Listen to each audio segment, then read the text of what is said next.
In 1999, two social psychologists, Dunning and Justin Kruger, published a seminal paper on a cognitive bias that can affect nearly everyone. Since the paper was published, it has given a name to something which most people have recognized and at times may have been guilty of themselves. However, most people who are familiar with the effect know only half the story. Learn more about the Dunning-Kruger Effect, what it is, and how to avoid it on this episode of Everything Everywhere Daily.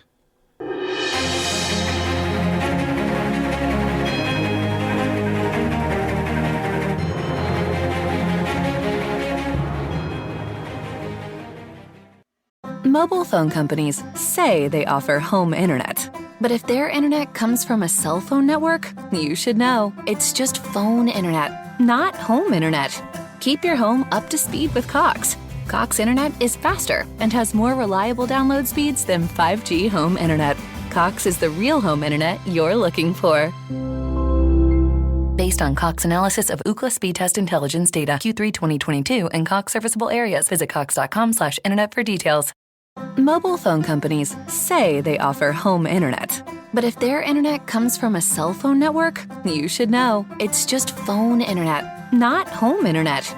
Keep your home up to speed with Cox. Cox internet is faster and has more reliable download speeds than 5G home internet. Cox is the real home internet you're looking for.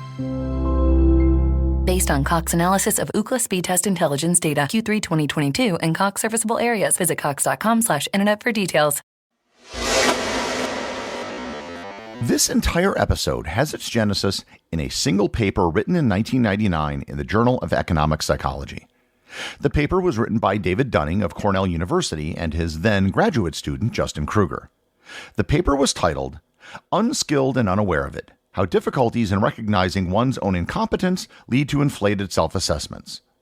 The paper starts with an interesting story about a bank robbery. On January 6, 1995, would-be bank robbers MacArthur Wheeler and Clifton Earl Johnson walked into two banks in the middle of the day and robbed them at gunpoint, walking away with $5,200. Neither robber appeared to have made any attempt at concealing their identity. The entire robbery was caught by a surveillance camera. The footage was later shown on the nightly news, and both men were easily caught within an hour. When they were arrested, MacArthur Wheeler reportedly said, quote, "But I wore the lemon juice. I wore the lemon juice." It seemed that the robbers thought that if they rubbed lemon juice on their faces, it would prevent their images from being captured on camera, because lemon juice is how you make invisible ink. And believe it or not, the robbers were not from Florida, but rather were from Pittsburgh. The story is not meant to illustrate a couple of guys who did something stupid. It was that they knew so little, and they were confident that what they were doing was going to work. What Dunning and Kruger were trying to illustrate was known as metacognition. It isn't what you know, but what you know about what you know. In the paper, they ran several tests with university students on multiple subjects, including grammar, logic, and having a sense of humor. The students were then ranked by their ability in each subject. However, the test subjects were then asked how they thought they fared. The people in the lowest quartile of performance believed that they had scored about 60%, but on average, they scored about 38.4%. The people in the middle quartiles thought that they scored on average 72.6%, but they actually scored 61.7%. And the people in the top quartile thought that they scored 75.6%, but they actually scored 84.1%. Every time this was tested using different subjects and different tests, they found a similar pattern. The worse someone performed, the better they thought they actually did. This is the crux of the Dunning-Kruger effect. The less knowledge or aptitude someone has on a subject, the more they overestimate their actual performance. Or, as it states in the original paper, quote, "Incompetent individuals will dramatically overestimate their ability and performance relative to objective criteria." The paper states that the reason for this is that those who lack knowledge or experience in a subject suffer a double burden. They don't have enough knowledge or experience to know just how bad they are. This is not a general knowledge effect. This applies only to specific applications of knowledge and expertise. The Dunning-Kruger effect can be found all over, including in you and in me. Here are some examples. 95% of American drivers think that they are in the top 50% of all drivers.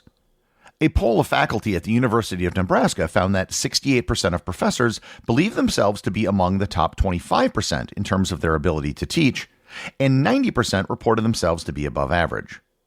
In another survey, 42% of software engineers rated their skills as being among the top 5% of their peers. A 2018 study in the Journal of Political Psychology asked over 2,000 Americans general questions about politics and civics. Again, those who knew the least were the most confident about what they knew. But the effect was even more pronounced when the questions were asked in a partisan framework. The more partisan people were, the greater the Dunning-Kruger effect became. So, why does this so consistently happen?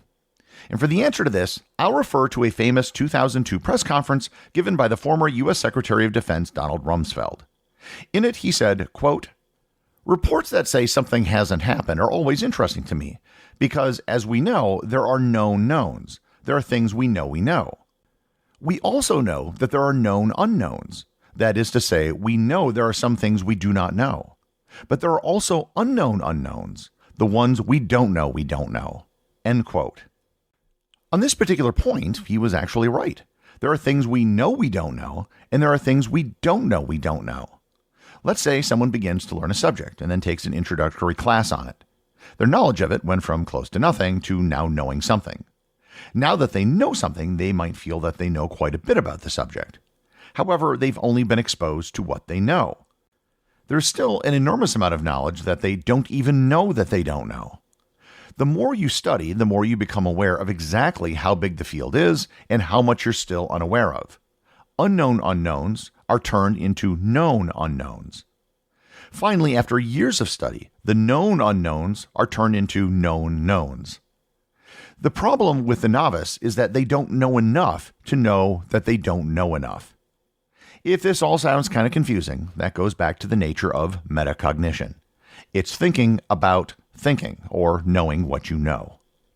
Years ago, I wrote an article about my travels around the world that touched on this subject. The article was titled, "The More I Travel, the Dumber I Get." The premise wasn't that I was losing knowledge or reversing my intelligence. Rather, it was the more I traveled, the more I became aware of just how much I didn't know. Even though I was learning quite a bit by traveling around the world, the knowledge of what I didn't know grew at an even more rapid rate.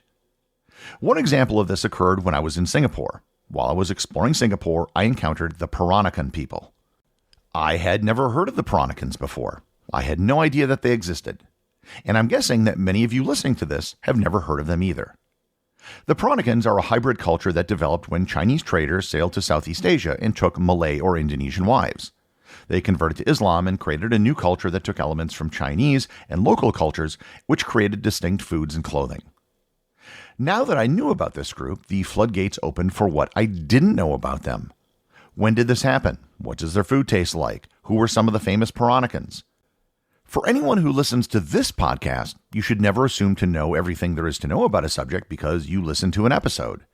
This is a daily podcast, and there's always a great deal that I have to leave out, so there's always more for you to know.